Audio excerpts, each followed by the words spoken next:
Bald Omni Man is the lifting mentor you never had. His advice is practical and focused on what matters for natural training. Learn how to work out the smart way and get the results you deserve. What ring exercise you found to be good replacements for gym exercises?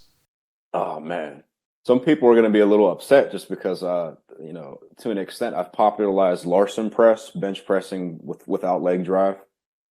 I was talking to Alex Leonidas about this a little while ago, and I said, honestly, the ring push-up for me is my new favorite, chest press. And man, if I could do it every time I work out, I will. I'm looking at my rings now, ready to train after we finish up here. I love them. Ring push-ups for sure. I'm a major fan of that. I share your sentiment exactly. The ring push-up, so underrated, especially with the limitless progression with adding load. It's just fantastic because it bypasses a lot of the downsides of benching with flared elbows. So that's the best way to get a nice stretch on the pecs, but can be quite a vulnerable position for the shoulder.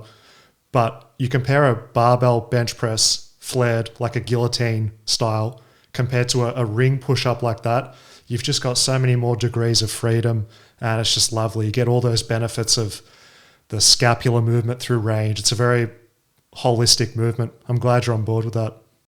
I'm really big on holistic strength and finding movements that work best for you while still, targeting the muscles and developing the physicality that you want it to. Because to your point, flaring out like this, you get a huge stretch with that. But then with a ring, you can turn your wrists, you can come back in like that on the way up. It just, for me, I'm someone where, I've always said traditionally, I can't chest press more than twice a week because of things like that. But because I'm doing ring flies now 3 times per training week, I'm now training my chest, and I feel like I'm getting better gains for it too. Nice. And it's the joint stress that's probably minimized or at least mitigated to a large extent with the rings. I would say honestly, I'd hate to, have the viewers take the ring pill, but try rings out, because for me, not only did it alleviate, it somewhat gets you ready for those moments where you're in a deeper range of motion and you're not quite, accustomed to it yet. You're training those deeper ranges of motion in a way that your body allows for. So for me, it's been restorative as well as, preventative. You're preaching to the choir, essentially, Paris, because we've got a predominantly calisthenics audience, so they're probably just like, yeah, even more feedback that we're on the right path with the ring Late stuff. to the party. I'm late to the party, I guess. That's all right. Better late than never, which comes to what I wanted to ask you with how did you get started with weights, calisthenics? I'd love to hear your story and also the evolution over time that made you see the benefits of a calisthenics-based practice as well. So that's an interesting story that I love telling. My training actually started off with mostly calisthenics and, long distance running. I did that for the better part of 4 or 5 years because in my mind, when I first started training, my main interest wasn't so much like lifting the most amount of weight possible. It was just to look good, like most people. So, have a six pack, be lean, be fit. Because there was a point in my life where I was not fit and, I wanted to improve upon that. And to me, calisthenics were just a low barrier of entry way to do that. So I would go on daily runs that would, go anywhere between a couple miles to up to 10 miles. Some of my runs would be, but I would always begin and end with like a calisthenics workout. So the way I would do it was I'd start with upper body. There was a park that I would go to, do my, dips, push-ups, whatever else, go on my run. And then after my run, I'd do like my air squats, burpees, things like that. And I did that and loved it for years. Where it transitioned more into weight training, I went to an LA Fitness with my brother and we hopped on the bench press. Not that we did bad, because I remember benching 225 or so for a couple reps, having not done it since I was like 15. I've always been kind of strong, I guess, because the first time that I bench pressed ever when I was 15, just from doing calisthenics and things, I was able to do 275 for a couple reps. But I remember thinking because I'm always a person that says opportunities are multiply as they're seized, right? So the more that you can do that can contribute to you bettering yourself, why not do it? I remember thinking these two would work really well together. So let's just start going to the gym and doing both. And the rest is history. That evolved to what I do today. What would you say a percentage of your training is weights versus calisthenics? These days, honestly, I'm looking for more reasons to train at home. So it's more 50, 40, 60, but I'd like for it to be 50-50. And because my audience knows the benefits of calisthenics, what are movements or exercises from the weighted world that you still incorporate that you feel is missing from a purely calisthenics approach? So I think calisthenics, to your point, covers you upper body wise for the most part. Dips, pull ups, anything on rings. I feel if you're looking to build your lower back, glutes, hamstrings, outside of Nordic curls, and your quads, I really like barbell movements for those just because it's more practical to load them. And there's no reason for me not to do them because I feel that like a weighted squat will give me more of what I'm looking for than like a body weight one, holistically.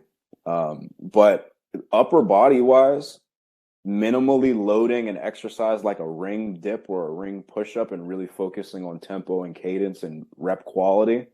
I don't feel like you need anything outside of that unless you wanted to do a barbell exercise, to be honest with you. Yeah, yeah, for Even sure. the back too, like the upper back, the lats, traps, all that you can develop with inverted rows, pull ups. There's all kinds of stuff you can do. I didn't do anything for my lats, and they're one of my better body parts other than pull ups for years. I just feel that people don't understand the progression concepts when it comes to a calisthenics approach. What would you say to people that are from the world of purely bodybuilding, lifting weights, and gym?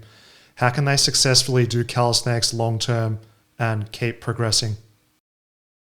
So, first and foremost, with that, to make sure that you're progressing, you have to start from somewhere that's scalable.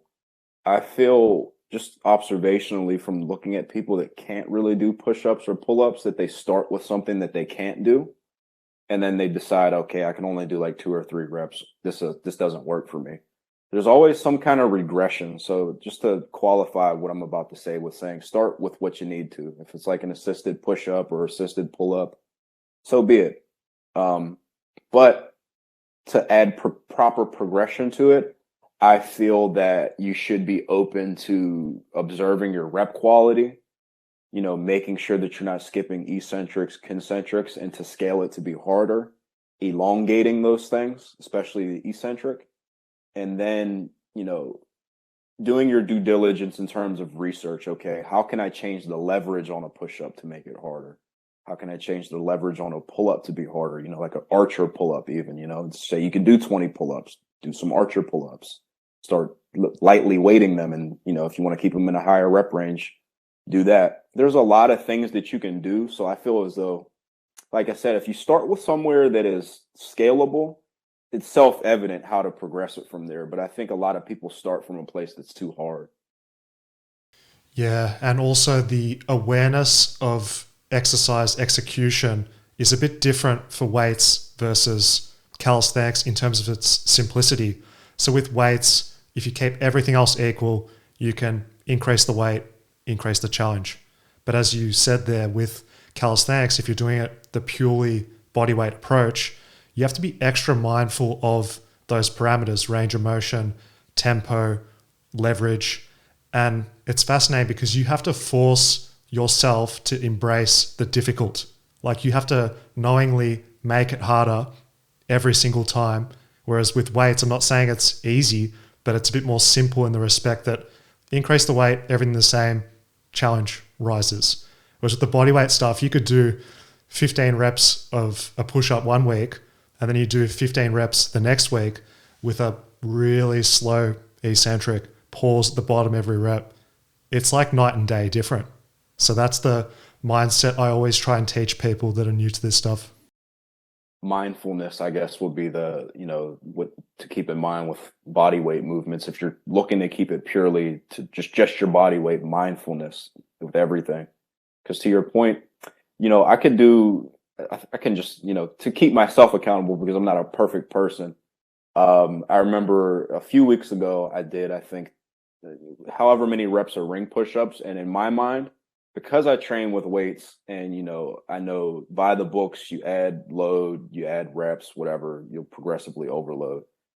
I also record everything that I do because it's just what I do. And in seeing my cadence with the push-ups one week versus the other, it was like, man, that looks totally different. I arguably got a worse stimulus because I have no resistance other than my body weight, and I skip the eccentric. Yeah, it's so hard when, if in doubt, you almost need to err on the side of making it harder than you think you do, because the same thing happens to everyone, man. It's like you watch it back and you're like, that is not what I look like in my own mind in terms of the quality of movement and also effort relative to failure. How many times have you done a set and then you've like checked back the video, and if you look objectively with that coach's eye, you're like, man, that was a pretty lackluster set, and that's not ideal. The other day, honestly, just the other day, it's and that's just to encourage others that if you have those moments where if you think you're putting in an amount of effort that you're not, that it's human. I do it. I've been training for a long time. It's about keeping yourself accountable more than anything, because we all do these things. 100%. And I'd like to know where you fall on the spectrum of complexity versus simplicity when it comes to program design, because I find personally, just to preface this, that sometimes the people that make things too complicated, it's almost like an out for yourself personally to shy away from effort. Whereas if you've got some really simple design program, it's harder for you to lie to yourself and it's easier to see and modify the variables. Where do you stand in terms of like, are you on the more like minimalist side of programming, or do you make it more complicated? So I'm a big believer in nuance and, not necessarily taking a minimal approach, but doing the least that you need to get what you need to accomplish. Now, some may interpret that as just doing squat, bench, or deadlift in a weight training capacity, or just doing push-ups and pull-ups in a calisthenics capacity. That's not so much where I come from. Where I come from is, look, you cover your bases, you work every muscle with a couple variations throughout the week. And in terms of progression, you keep it to something that is scalable and is going to work long term. Once you check those boxes, I don't see the need to overcomplicate your program. To your point, a lot of folks, it's almost like a litmus test to see, if someone's giving good information or not, if they can explain it simply, and if it is easily applicable to someone that didn't know what you were talking about beforehand. So I don't like to make things very complicated, just because I realize that the average person, that watches content like this isn't looking to, digest a rocket science lecture. They just want to get jacked. That's all. Get lean, get in shape. Yeah, I feel it's a fine line of just enough understanding to get that buy-in where you know enough about the basic science, the mechanisms, where it can get you motivated. I'm doing this to get this result. I put in the effort. It's great. Whereas I feel that if people are just told what to do without even a basic understanding, I find that those people aren't the ones that stick to it long term. Yeah, it's almost like I kind of liken that type of interaction with training to the people that buy up home gym equipment when it's on sale, and then they never use it. Like they get all this stuff instead of just the basic, pull-up bar, dumbbells, whatever, and then they never use it. They don't find any value in it because they didn't approach it mentally correctly, in my opinion. And often it's the wrong type of mindset where it's buying something external to give you a result, which is what is absolutely fantastic about calisthenics and the people that embrace this style of training. You got a pull-up bar, you've got possibly some rings, somewhere to do dips, you're set. You've got floor, you've got a wall. With the basic compound movements, you can really make some significant gains. And it's that satisfaction which comes from doing it with very little and getting serious results is empowering, versus the people that feel that they have to get a gym membership, have to invest tons of money into all this fancy equipment.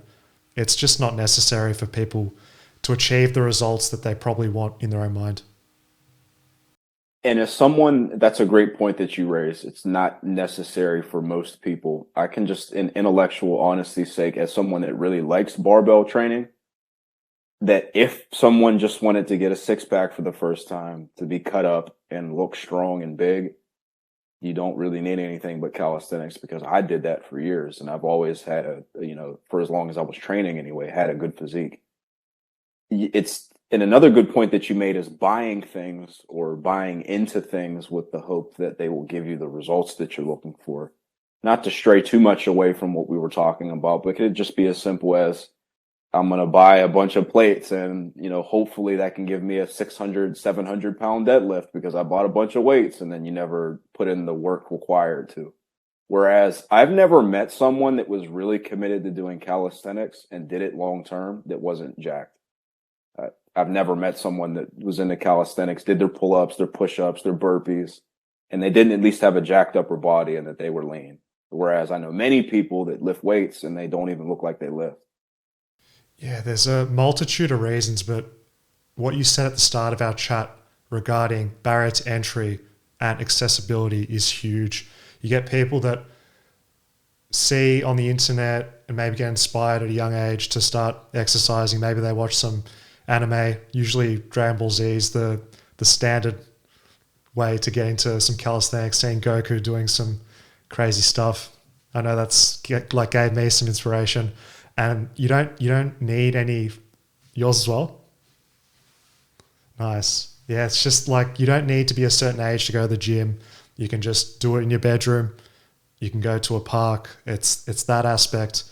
And it just makes it sustainable to keep doing it long term, because you can always find a time to do it either at home, suit your schedule perfectly as well. And it never takes very long, ever, usually. You're not going to be working out for 2 hours doing calisthenics. It's very snappy. You can do supersets. It's more intrinsic to do supersets and things like that. Yeah.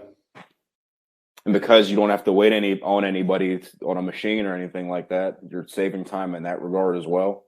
I'll tell you what, a lot of my sessions, and this is why I say I'm trying to train more at home if I can, just because my time during the day is limited. And I'll allocate whatever I need to it to train, just because that's what I do. But you just waste so much time waiting for somebody to get done with something, or, whatever the case may be, when you have like a machine or a barbell exercise that you need to do. But when I train at home and most of my workout is calisthenics, it's just so quick. It's like an hour, 45 minutes at most, 45 minutes to an hour. When it comes to building muscle with calisthenics, what's your take on high volume, street workout style calisthenics? You've probably seen on the internet the guys at the parks just pumping out push-ups, dips, pull-ups, endless sets, tons and tons of volume by the end. What's your take on that when the research at large says 5 to 30 reps, when these guys are doing, well above 30 reps and just tons and tons of sets, well beyond, say, 20 per muscle group? So here's what I'll say about that. I'm a big believer in practically applying experience when it comes to strength and conditioning. I find the literature in academia to be fascinating, to be good food for thought in terms of, different things that they find in laboratory studies. I find that the research pertaining to calisthenics specifically is somewhat limited to begin with. But I'm not a fella that if I've been doing something that's worked, I'm going to change my opinion and it suddenly doesn't work because a study said so. In terms of what I think specifically about those higher volume approaches, just, intrinsically in of themselves, I really find that, it just depends upon what you feel like you need more. Some folks really like that high volume Gatling gun style reps, tons of volume.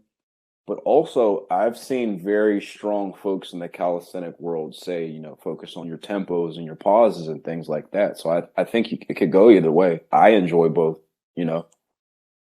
Yeah, ultimately you're getting to the same outcome. It's just the time and manner in which it takes To build muscle, you've got to be at a certain proximity relative to failure. We know this. It's just with that very high rep style calisthenics, you've got a ton of reps before you get close to that point of exhausting your muscles. But if you do it in another manner, as you said, with a slower tempo, rep wise, it'll be less to get to that point. But I guess if you equated time under tension and just the fatigue, it's comparable. So ultimately, I'd say with going with what you enjoy, like that's probably more fundamental than what the research says is optimal, because if you're having fun with it, you're going to put yourself in that state to make progress, to push yourself, compared to just, oh, the science says this is optimal. I guess I'm going to reside to the fact that I'll do something that I don't enjoy. Hmm. What you just said is a microcosm of like everything that I believe in terms of training. If you like it and it works, it's scalable, it doesn't hurt you, it's not, bothersome to people around you, so you're not slamming weights around and things of that nature. Just do that. A lot of folks get caught up on what is the best way to do something. It's perfect is the enemy of good, I like to say. So if you find that your wide grip pull-ups grow your lats very well, and you've done them and you've gotten extremely jacked lats by doing them, don't be so concerned about a post that you saw saying that doesn't get you jacked, because you got jacked doing them. Yeah, the diagonal pulls. Yeah, so I mean, it's a great point you raised, and I feel a lot of folks would feel a lot better about their training if they just accepted that as self-evident. That's such a good point. That enjoyment aspect relative to oneself, as you just doubled down on, I think people should really leave this with that, because if you're beating yourself up about not doing something that's considered to be perfect, it's just forcing something that's not meant to be there. Perhaps it doesn't suit your body type. All these reasons are pointing to why you should maybe not be doing something that's considered popular or optimal. So that was good. Thanks. Yeah, I mean, I'm really big on like we spoke about earlier, just making things accessible for people. Calisthenics is accessible. Uh, yeah, the studies are cool to read and whatnot, but people have been developing their bodies with calisthenics for thousands of years because they work. They will always work. Even when we develop new ways to resistance train, push-ups are still going to grow your chest. Pull-ups are still going to grow your back. What are your favorite ways for overcoming plateaus with calisthenics? So first and foremost, if I find that I'm not progressing on something, I do an audit. Like I be honest with myself. Am I doing reps with a proper cadence, or is there an area of opportunity somewhere with that? I also look, am I sleeping enough? Am I eating in a calorie surplus, or at least eating to, sustain my training? Am I hydrated? Like basic stuff. And that's what I tell most people when they're not progressing. Maybe you're not progressing because of your training, but it could be all these other things you're not doing. You stayed up all night watching Netflix. You're not eating properly. Your stress is really high. So I look at that first.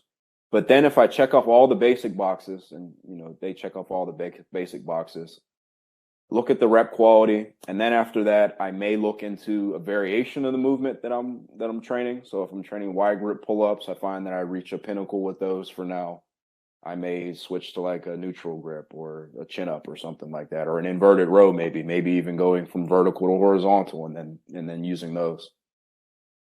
I find that it's never really a complicated switch that you got to make. You just got to switch things up sometimes. Yeah, and it's refreshing to hear that from a professional, and you hear this from other professionals in the field. It always comes back to those basics. And there almost seems this idea that the longer that you've been doing something, the more complicated it needs to be. And I see tons of people, I've done it myself, where you sway away from focusing on those big rocks: sleep, hydration, nutrition, stress management. If you don't take care of those, the minutia almost becomes redundant. Thinking about all the specifics of programming and exercise related stuff isn't going to mean much if you're just fatigued to the max from not recovering through those big things. Absolutely. And it's something that I feel, the longer you train, the more important those basics are.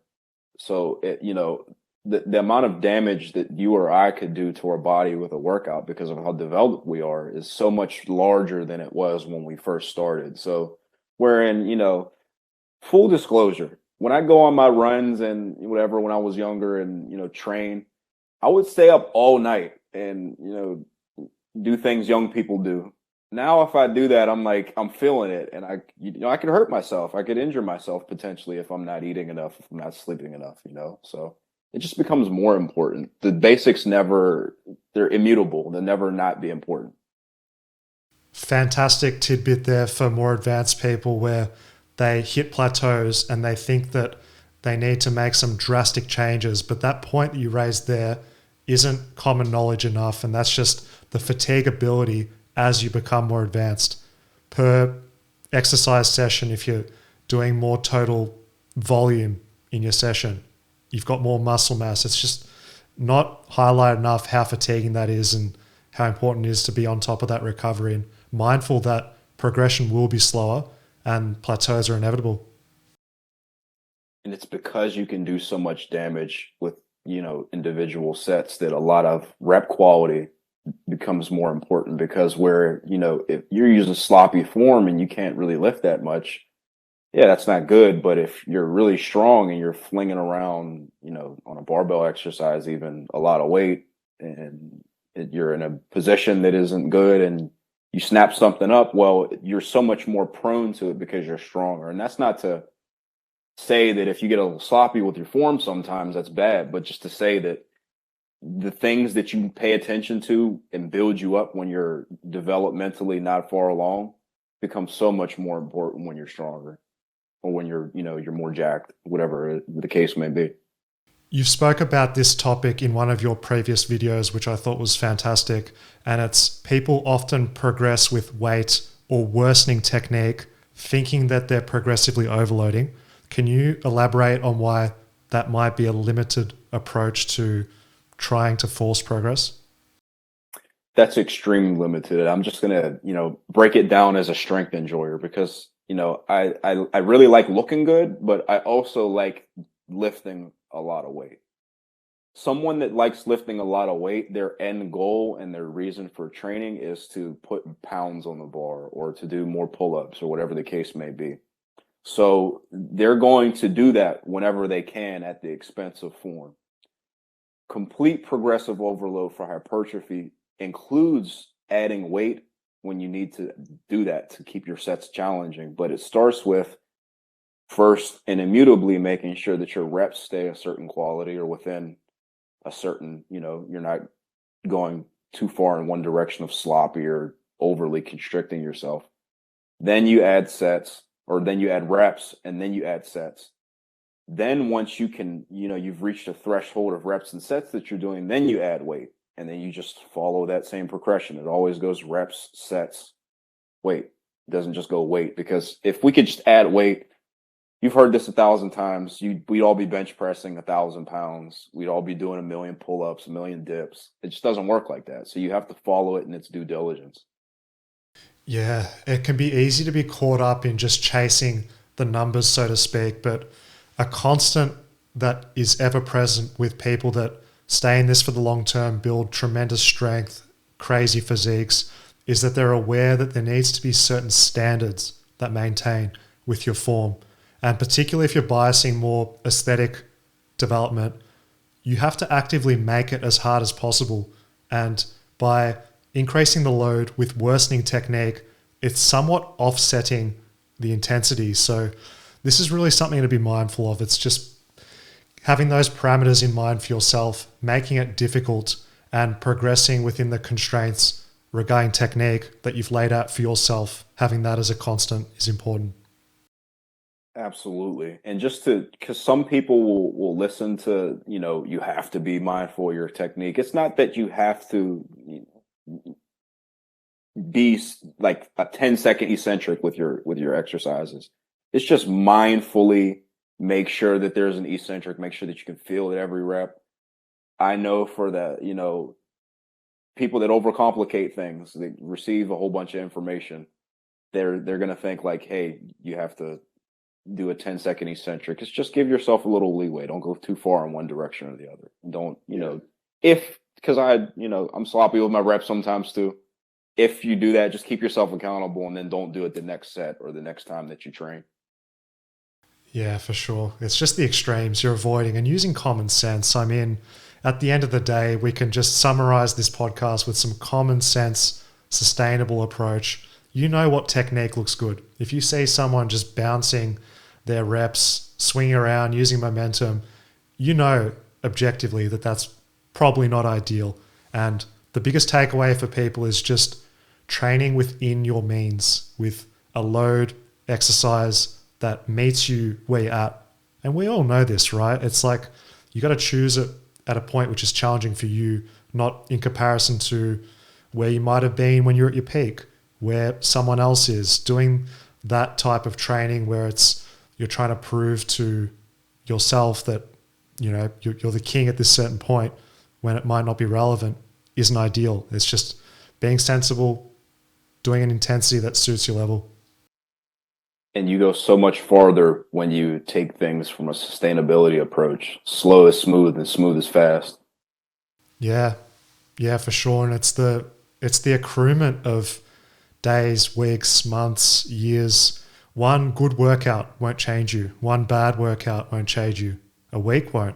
It's what you've done over the long term is key. And it's not the sexy stuff, but that's the reality.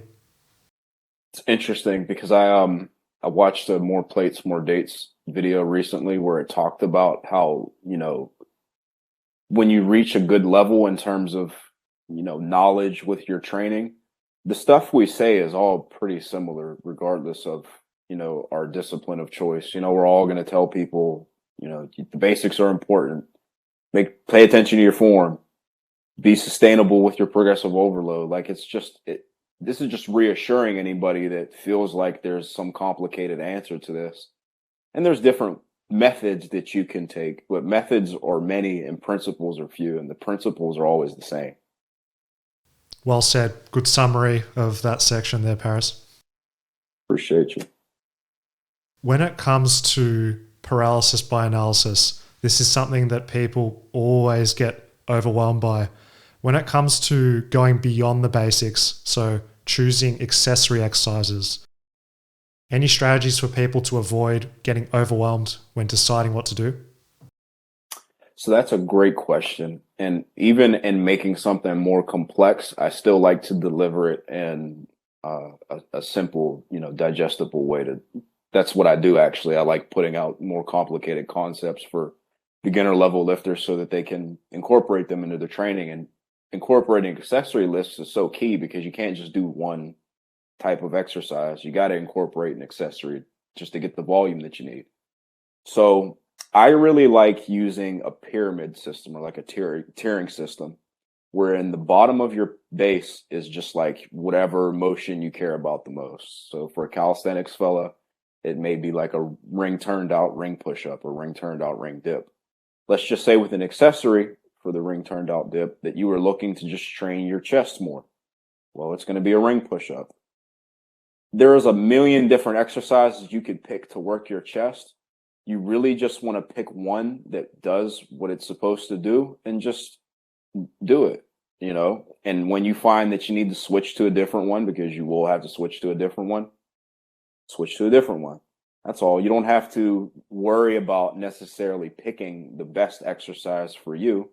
Just do that exercise the best way that you can, if that makes sense to anyone watching. So like the rep quality is important. You're not cheating your reps or anything like that. A properly performed ring push-up is going to work just as well as a dumbbell bench, as a bench press, as anything else. The minutia is unimportant for most people that are just trying to get jacked, is what I'm saying. I've got a theory as to why I believe people get overwhelmed with this. I want to hear your thoughts on it. It's because of the internet. So we've got constant exposure to different movements for our chest, for example. So we get this sense of fear of missing out and the insecurity associated with that, combined with an element of boredom. So we know we should pick an exercise, a program, stick to it for several months. But because we'll consume media on the internet, we're going to see all these people doing calisthenics chest movements, bodybuilding chest movements, etc. How do we get inspired by that, enjoy that, have it for the future as tools in our toolkit, but stick to what we're doing or we chose to do? The answer to that is simple. It's just going to be a matter of discipline. In my opinion, it's delaying your gratification. So if you want to try a new movement, if you just switched to ring push-ups on your program, you know that you have to do it for a certain amount of time until it doesn't. You stagnate it a little bit, and then you switch to it. You don't just switch to it 2 weeks into your program because you saw some jack dude doing whatever chest exercise. So just delaying your gratification, or like I mentioned in the beginning, leaving just enough of your program fluid to trying those new things that you have the room to do them. If you weren't just, you're a fella that needs to try new things every time he sees them. You keep just a little bit open to try that. Yeah. Can you explain the reason why skill is a factor when it comes to getting big and strong, when it comes to exercise? So how you do something is very important. If I just break it down really simple with a comparison, if someone said, "Hey, wash the dishes," there's a good way to wash the dishes where there's no food on them, and then there's like you kind of wiped it a little bit. Well, they both wash the dishes, but one fella left food all over it. So much the same with weight training. If you're not making sure that you're developing, a good movement pattern with something, where if you're trying to work your triceps with a ring tricep extension, if you're not doing that movement skillfully, at best you may not be working your triceps. At worst, you're hurting your shoulders, you're hurting your elbows, all for no benefit because you're not even working your triceps. So the way that you do things is important in that regard. Okay. And how long does it take to become proficient at movements? It just depends upon the movement, honestly. So honestly, none of us are doing Olympic weightlifting. Well, some of us might be. Those movements are very technical, but it doesn't take a lot of time to get good at a calisthenics exercise. But just it comes back to mindfulness. Just, are you using a controlled eccentric? Are you pausing? Are your arms positioned in a way to where your shoulders don't hurt? Are you moving your scaps? Those things don't take long to feel out intrinsically, just as long as you're paying attention to what you're doing. And I understand why it takes longer for people to develop good movement patterns, because they're thinking about a million different things unrelated to what they're doing with trainings. Am I doing the best movement? Am I doing this right? Do I look stupid? I'm not jacked. I want to be jacked. I saw some other guy do it this way. Instead of just thinking, hey, this feels okay. I'll do it like this. Yeah. And just to add on to that, with people overthinking the internal cues when it comes to an exercise, I think is just so overdone, because coaches want to say something.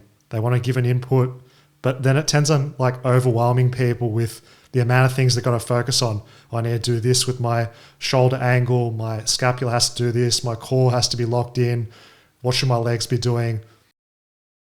An external focus, an outcome focus, takes care of everything your body needs to do, because your body's smart and it finds its most efficient and effective path more often than not when you're training at an intensity that is within your means.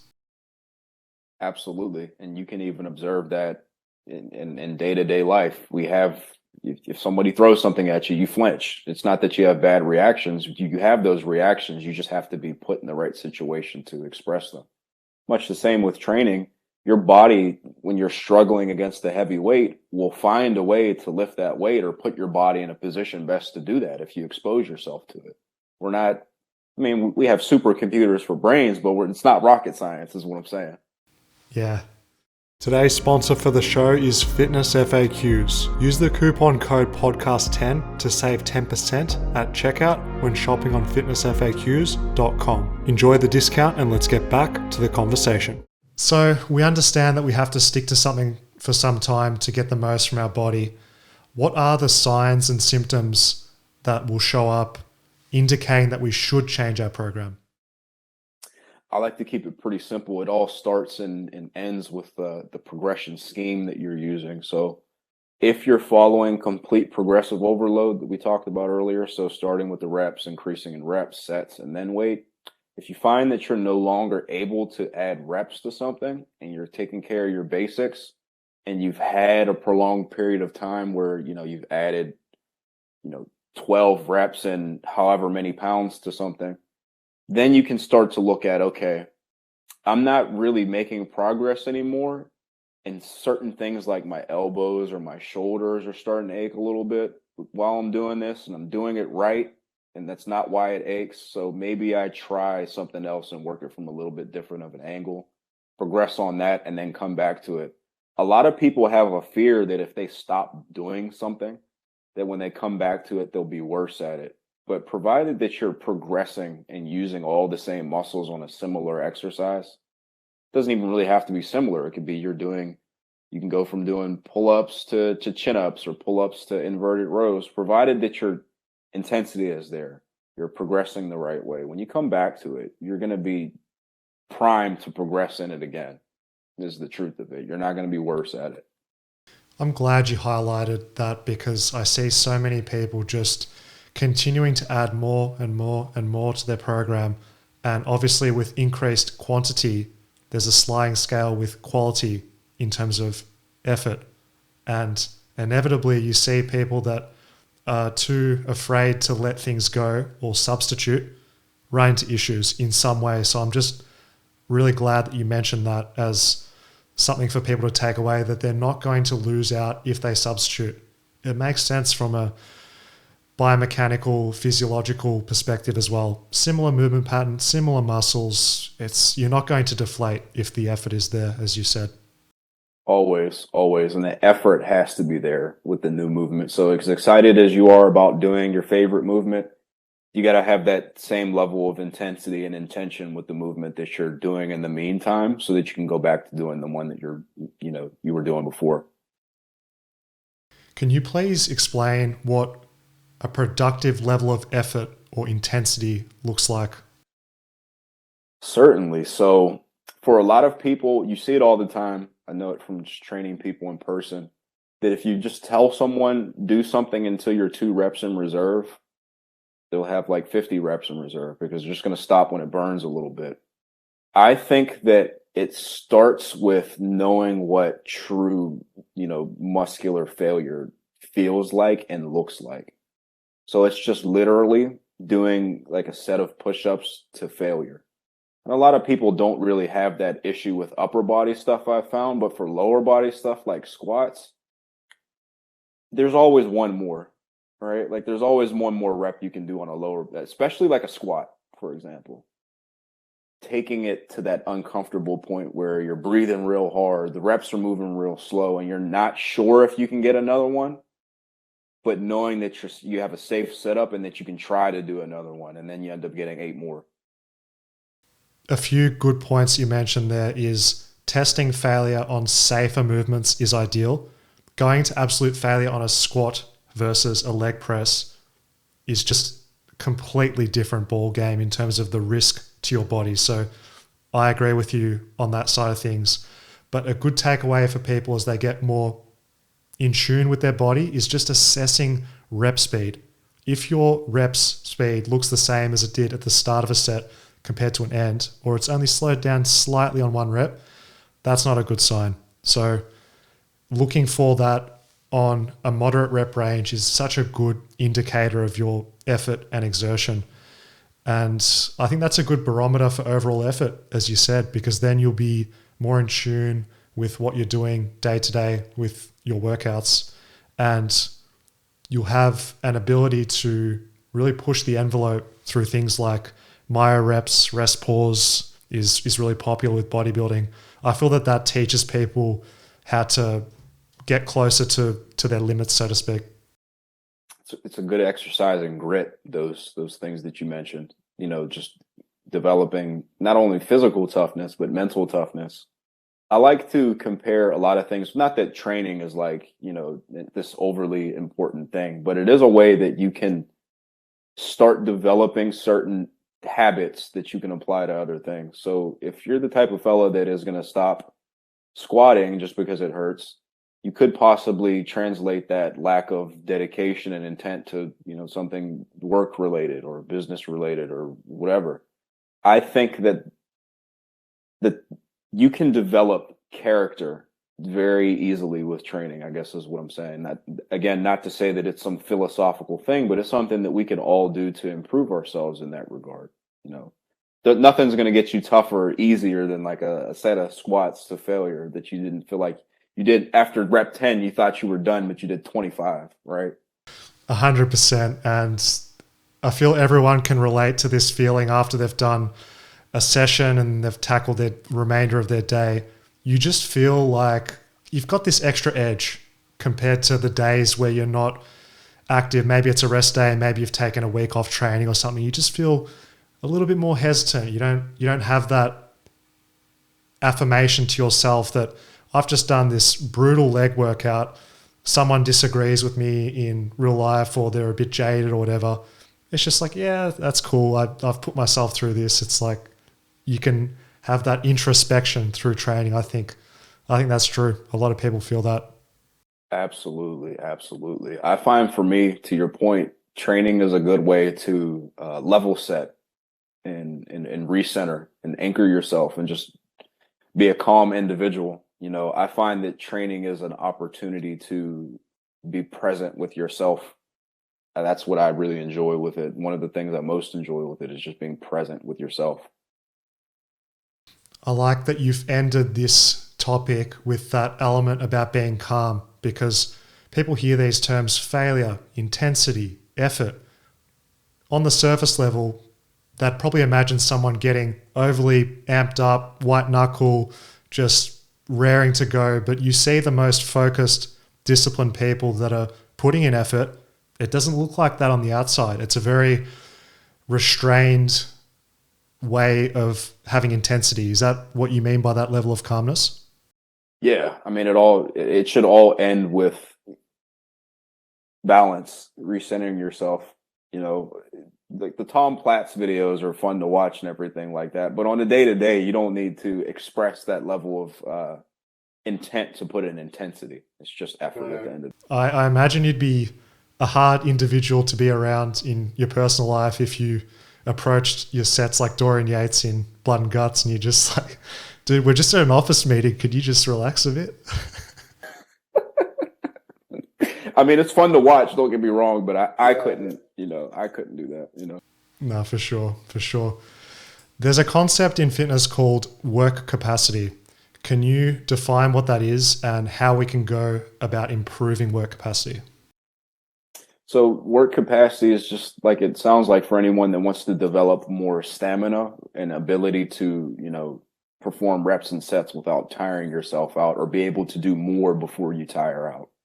I find that, especially if you're a stronger fella, I find that the work capacity piece gets neglected a little bit if you're not doing a lot of bodybuilding training and higher reps and things like that.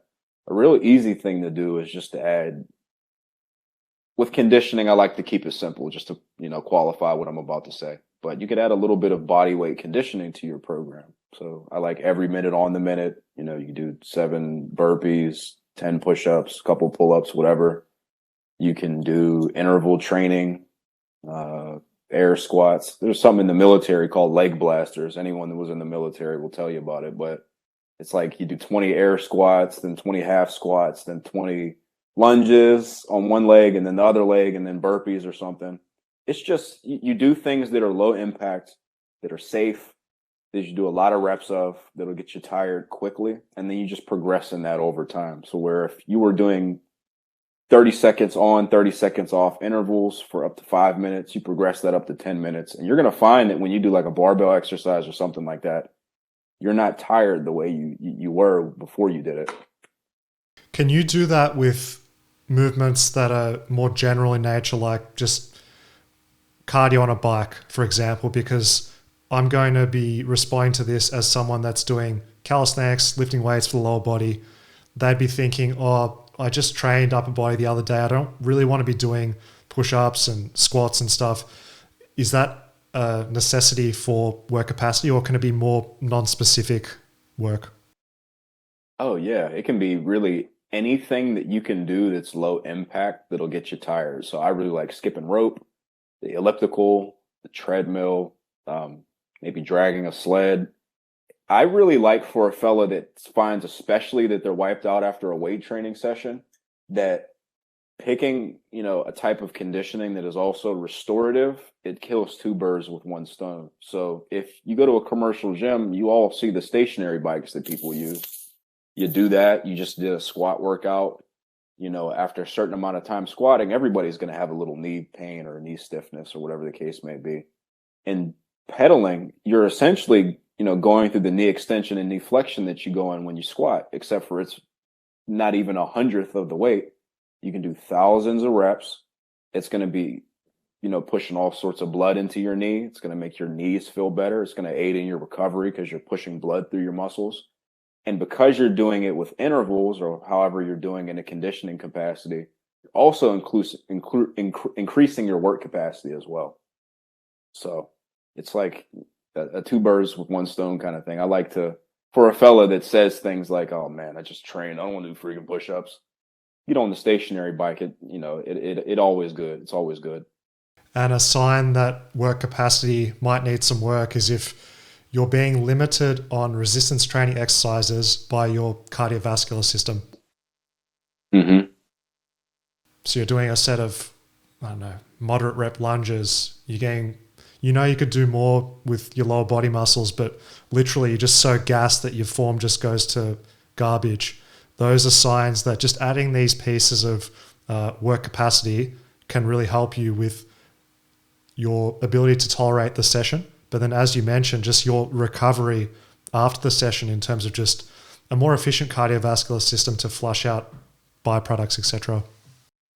Your heart is the most important muscle at the end of the day. When we're all old one day, we're gonna want healthy hearts so that we can maneuver as older people. Getting jacked arms and legs and everything like that will help with your quality of life as well. But if you're not training your heart, it's like an easy area of opportunity.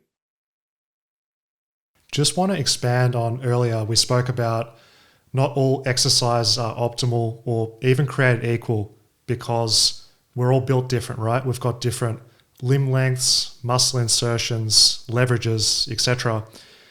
You made a video outlining how to tell if you've got good or bad leverages for certain movements. Can you give us a highlight of that for how people can determine, I guess, their body structure and what movements they're predisposed to? That's excellent. That's super valuable for everybody because a lot of people think that they have leverages that they don't. So they think that they're just intrinsically worse at something than when they might be really good at it, and they just might not have put in enough time to become good at it, but they could be really good at it because their leverages are good. So for chest presses, I have longer arms and a longer range of motion on bench press. Make it real simple. When you lay down on the floor and you put your elbow straight down like that, there's like 6 inches of space between where the bar or the rings would be at and my chest, meaning I have longer arms for chest pressing motions. But if you do that and your arms are touching like this, the bar is touching your chest like this, you have good leverages for bench press. So that's a really easy way to determine that, in a calisthenics capacity.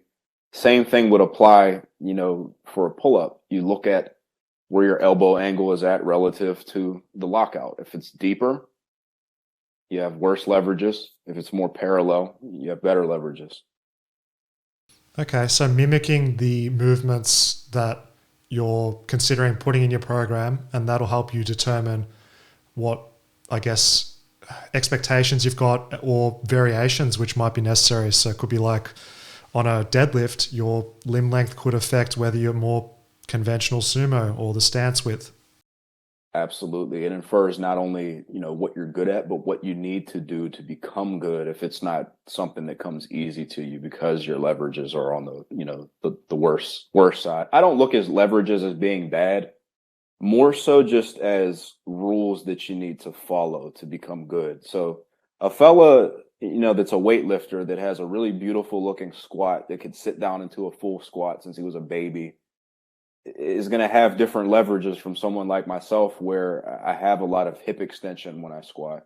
If I tried to train like that fella, I would not get any good results. But there's a way that you can train with that type of leverages to be good. And that's what a lot of my content delves into, is just giving not only general recommendations, but speaking for who does this apply for and in what capacity. Because like you said, it could help you pick what variations you like. Yeah. And it's great that you mentioned there that you don't always have to do the movement that suits your leverages perfectly, because through the nature of it being difficult can give you a really high stimulus without a ton of fatigue, because you don't have to use as much load, resistance, or leverage if it's a calisthenics type of movement. Absolutely. I'm at a point, actually, with that being said, in my training where, being that I have longer arms, you would think I would avoid the large, like the extended range of motion. I pretty much only do extended range of motion chest presses at this point, just to assure anyone, like a fella that has larger or longer arms that isn't that great at chest presses. I am now at a point where I'm good at chest presses. I've developed upper body, and you can also develop yourself in those deeper ranges of motion as well. It's just going to take time. I've been training for a long time, but I started from what I could do to what I'm doing now, and I scaled like we talked about earlier. Yeah, it's the awareness and also acceptance that you're not going to be your best on those type of poorly leveraged movements relative to your structure. And that's cool. It's cool. And as you said, the best way to be in tune with this in a healthy way is having yourself as a reference point, because it'd be so easy to see someone else doing those extended range chest press and they're moving like 30% more weight than you, and they're the same height and body stats as you in terms of weight, but leverages are different. It's completely irrelevant. So it's constantly filming your own training, documenting your own training, and then that gives you the sense of satisfaction, even though you're not built for it, so to speak. I really actually encourage that with everybody. That's a great point. Just documenting your training in totality, seeing with a video that 6 months ago you struggled doing something, and seeing with a video how much easier you're doing it. It's like, how to become a stud 101. You set yourself up for success by just seeing how far you've come along with a video. Yeah, for sure. That is the ultimate motivation. You've got the objective proof on paper. If that's matched with the quality of the movement and you can see it visually, that's huge, because we're in the trenches day to day. It can get a bit monotonous. It can feel like a grind, and you can lose your perspective of progress in the scheme of things, because we're wired to push ourselves, give a decent level of effort, more than last time, ideally.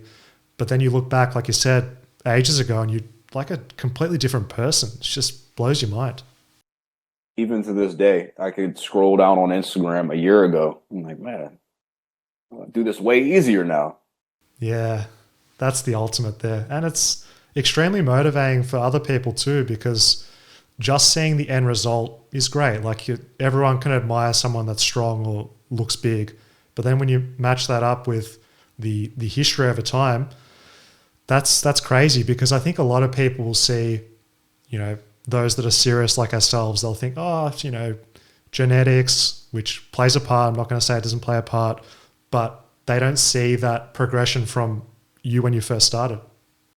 Mm-hmm. I used to be really heavy. You would never look at me at 10, 12, look at me now as an adult and think that person would be strong or jacked. Don't compare your chapter 1 with someone's chapter 100. You're just getting started.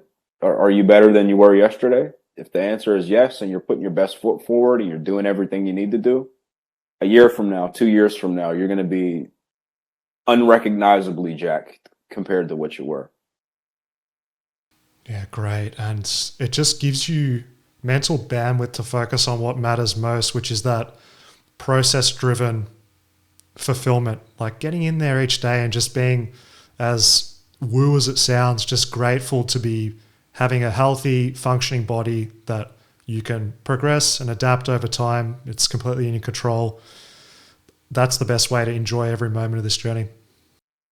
It is a blessing. Training is a sacred experience. It's the easiest and best way to start with improving yourself. So if you want to apply that laterally to anything else you want to do, there you go. You start in the gym. It's the easiest thing you can do.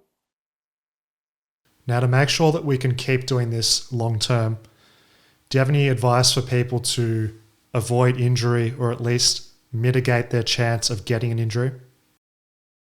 That's a tricky one just because so I'll break it down how I look at it and then how I looked at it when I started off to begin with. So how I look at it now is sometimes things just hurt for no reason. Like sometimes I wake up and, I might have a little nagging cramp in one of my calves or something, and then I walk around and then it's okay. For me, the biggest thing is knowing the difference between that and my bicep is going to tear if I do anything in the gym today. Just having good foundations. I keep saying that, making sure that your process is in place. If your process is in place and you're sleeping enough, you're eating enough, you're still progressing well in your training, that's going to alleviate most of the injuries before they happen. It's when you start to redline things, you do more than you should be, or you just progress to a pinnacle and you need to come back down, and you don't do that and you keep trying to progress from there. That's when those things start to happen a lot of the time. Now, if you do notice that, your elbow hurts and your body is good at telling you, don't do this, we're going to make your elbow hurt. Listening to your body. So the other day, for example, when I was squatting, I really like doing really deep heel elevated squats to push the knees forward. My knees felt really weird during the warm-ups, and it wasn't like a little weird. It was like, this hurts. So I got off of the squat rack. I went to the stationary bike. I did some pedaling to get some blood flushing through my knees. They felt better. And then instead of just progressing with the squat workout that I was going to do, I modified it. So I did pause squats instead.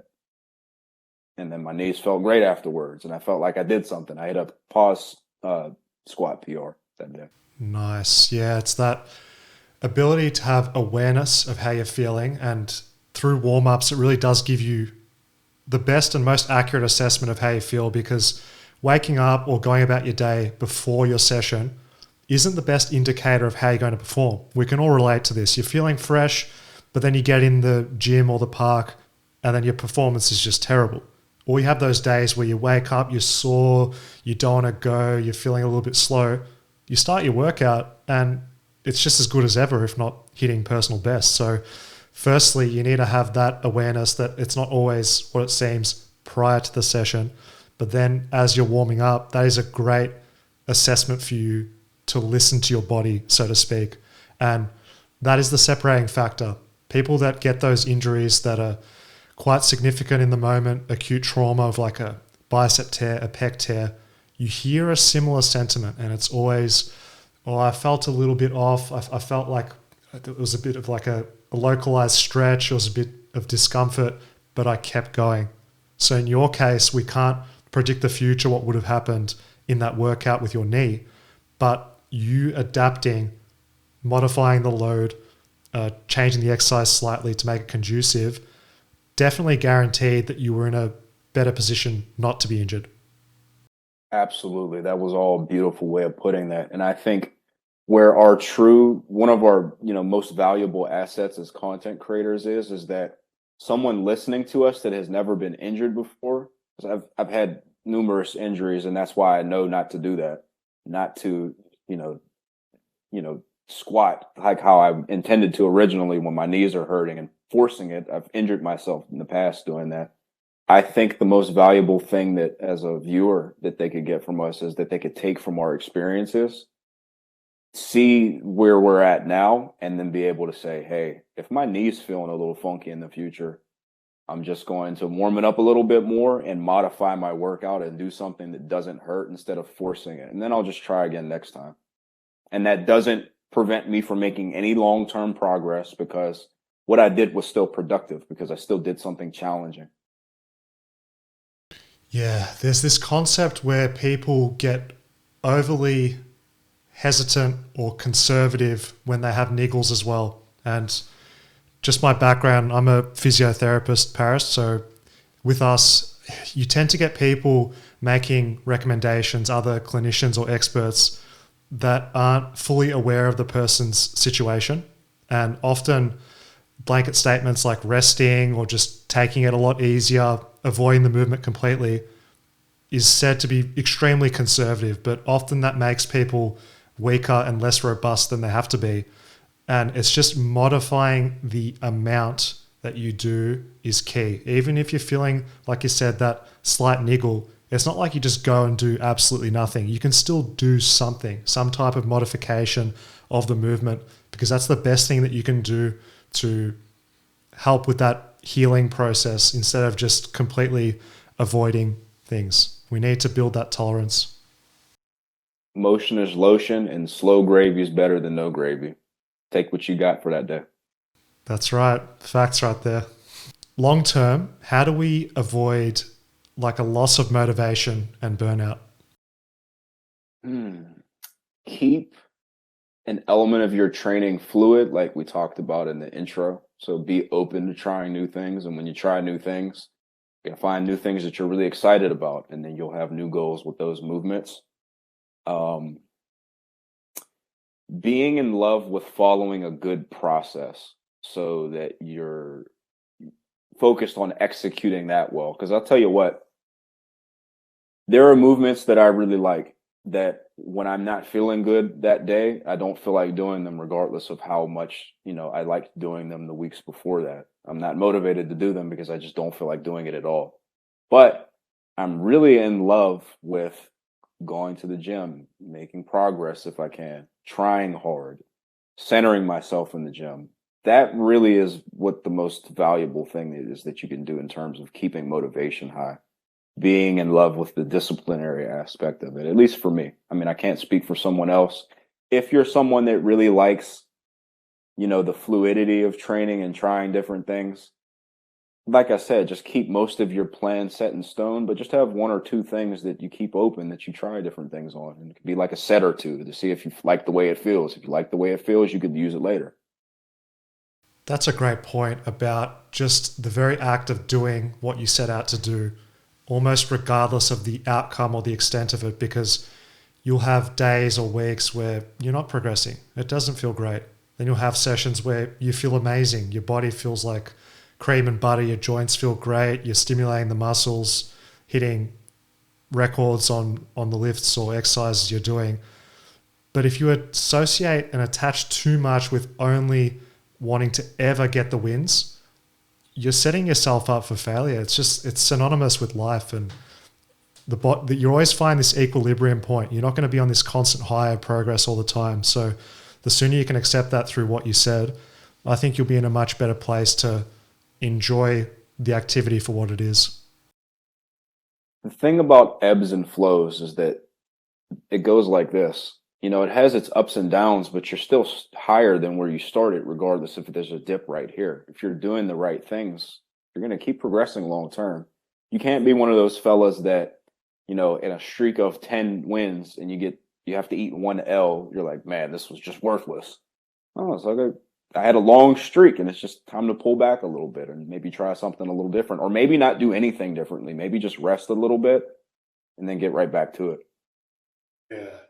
It takes a lot to get to that point, though. Do you feel that you can just conceptualize this, or do you have to take the L's to understand that's part of the process? I think it just depends upon the person. So if you're a person where you experience the ups and downs of life and you just have experienced that before, yeah. But if you're a younger fellow or a fellow that hasn't been through that, it really is going to be a learning experience in my point. In my experience, just because you're not going to have the point of reference to be able to have that mindfulness if you've never been through that adversity. It just is what it is. It's not a bad thing to eat an L. We all do it, but you're not going to know what that feels like or what to do unless you're confronted with it, Yeah. What are the most important qualities that a person should develop to become successful long term?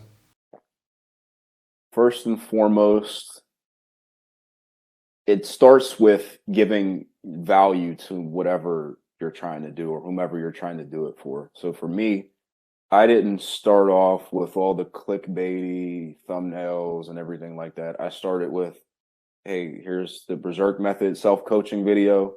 It's fully time-stamped. Here you go. This is exactly how I train people that I work with in real life. You have any questions, let me know. Starting with giving value, I guess is what I'm saying. Also, knowing enough about what you do to know that you know nothing leaves you open to learning more. If I looked back on myself when I started my YouTube channel, I feel as though I'm a lot more knowledgeable. And I'm sure 5 years from now, I could look at me today at this podcast and say, hey, I've learned a lot more since then because I know enough to know that I know nothing. You know, I've learned a lot from my colleagues, peers, in terms of how to train. So having that openness to learn more. And then as well, doing things for the right reason. You know, obviously to become successful, you're doing it to achieve success. But if you're looking to achieve that success because you're insecure about something or you want to be better than other people, you're not going to find any longevity with it because it'll be a hollow victory. Let's just say, you know, you had this fella in mind that you hate, that, you know, you make more money than him now, or you bench press more than him now. And that was your reason to train or to do what you do. And then you surpass them. And then where do you go from there? Because you weren't doing it for the right reason. So those three things, giving value, being open to learning more, and then doing things for the right reason, and then discipline and hard work. It's really simple, but they're hard virtues to develop because they don't come intrinsically. You have to go through your trials and tribulations to develop those things, in my opinion. And I just want to highlight there that everything you mentioned is more about values and integrity as opposed to number-based outcomes. Because what you just outlined, if people were to be following those type of qualities and principles through the ongoing application of that, you're essentially giving your best effort and it's congruent with those qualities.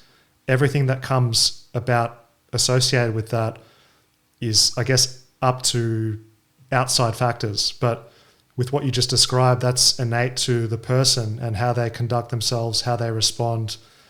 That's a fantastic way to be, because then you can ride that wave of the outcome, right? If it's less than normal, if it's average, if it's better, you could know if you gave sincere effort and you're following those principles. Absolutely. And anything that you do receive when you follow things in the right way and you do things in the right way, of course, you're going to get your people that don't appreciate what you do. But the people that you do impact really appreciate what you do, and it really resonates with them. Like, you get what you put out, you get back in return.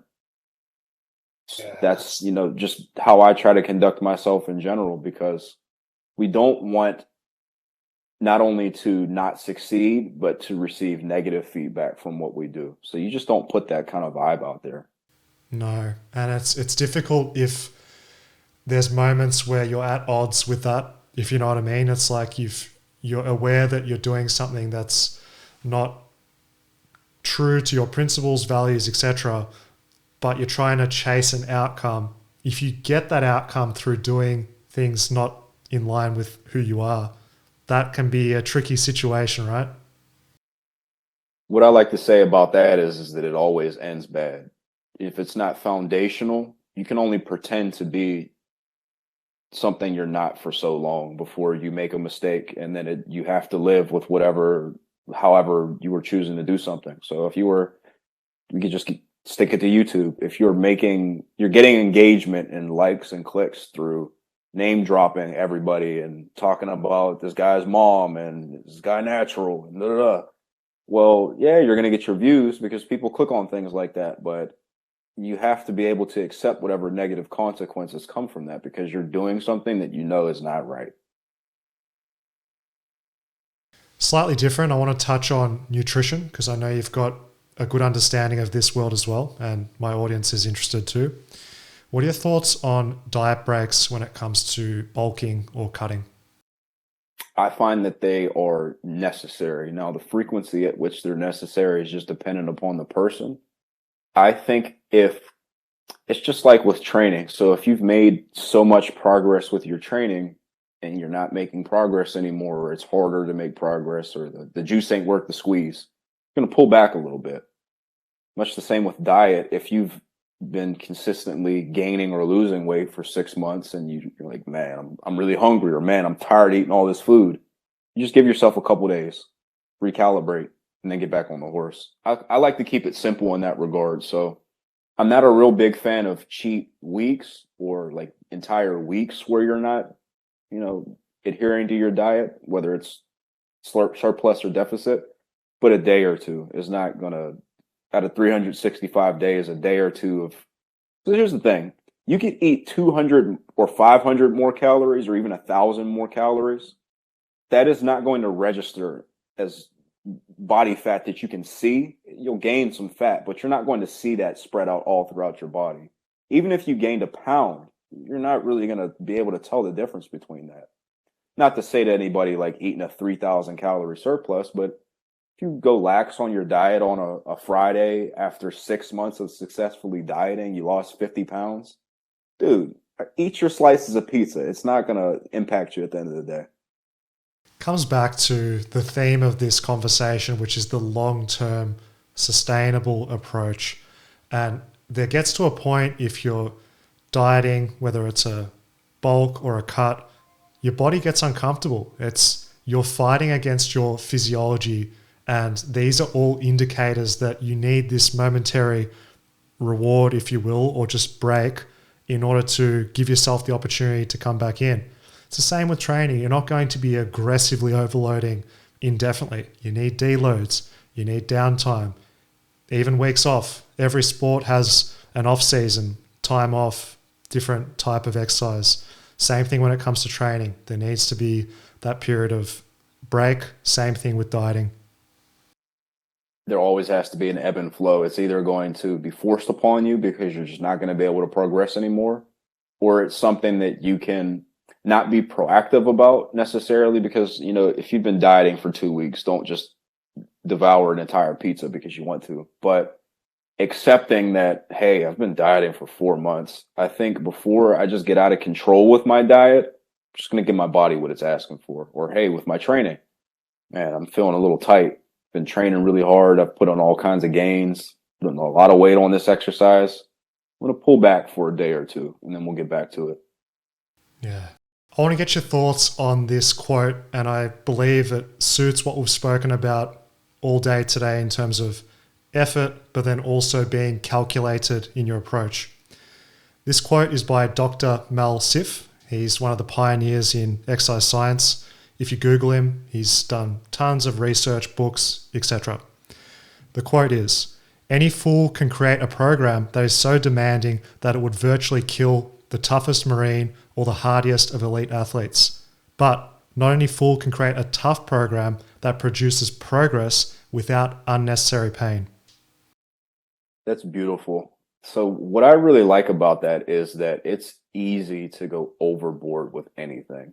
So if I told you to make a pie and I told you one of the ingredients was sugar, if you just dump the entire thing of sugar in there, you've overdone it, and it'll give anybody diabetes. But to make a really good pie, things need to be measured and done, with mindfulness. So with training, it's the same thing. It's like, okay, it's easy to say, hey, do burpees until you puke.